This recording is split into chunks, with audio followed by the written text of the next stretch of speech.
அஸ்ஸலாமு அலைக்கும். இன்றைக்கி காலிஃப்ளவர் சிக்கன் கிரேவி எப்படி செய்கிறதுன்னு பார்க்கலாம். வாங்க வீடியோக்குள்ளே போகலாம். காலிஃப்ளவரை சுத்தம் பண்ணி சுடுதண்ணியில் போட்டு வேக வச்சு எடுத்து வச்சுருக்கிறேன். அடுப்பில் எண்ணெய் சட்டி வச்சுருக்கிறேன். சட்டி சூடு வந்ததும் ஆயில் 2 ஸ்பூன் சேர்த்து பட்டை கிராம்பு சேர்த்துக்கிறேன். வெங்காயம் கண்ணாடி பதத்துக்கு வந்ததும் இஞ்சி பூண்டு விழுது 1 ஸ்பூன் சேர்த்துக்கிறேன்.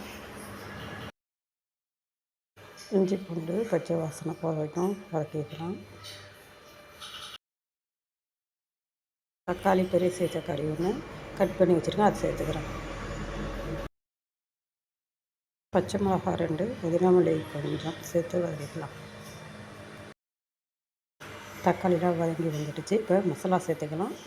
மிளகாய் தூள் 1 ஸ்பூன் சேர்த்துக்கிறேன்.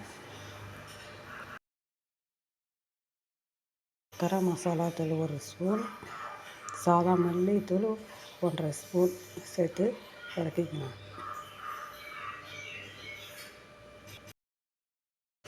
சிக்கன் கொஞ்சம் கட் பண்ணி வச்சுருக்கேன், அதை சேர்த்துக்கலாம்.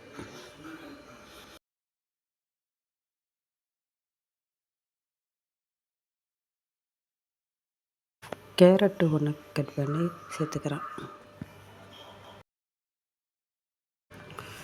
வதக்கி விட்டு லைட்டாக தண்ணி சேர்த்துக்கலாம். கிரேவிக்கு தேவையான உப்பு சேர்த்துக்கலாம்.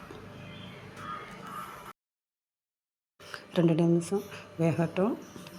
வேக வச்சுருக்க காலிஃப்ளவரை சேர்த்துக்கலாம்.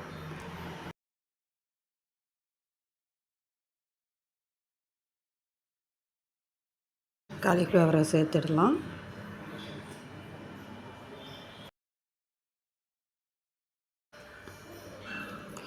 கிண்டி விட்டு ஒரு 5 நிமிஷம் மூடி வச்சிடலாம். 5 நிமிஷம் ஆயிடுச்சு, திறந்து பார்க்கலாம்.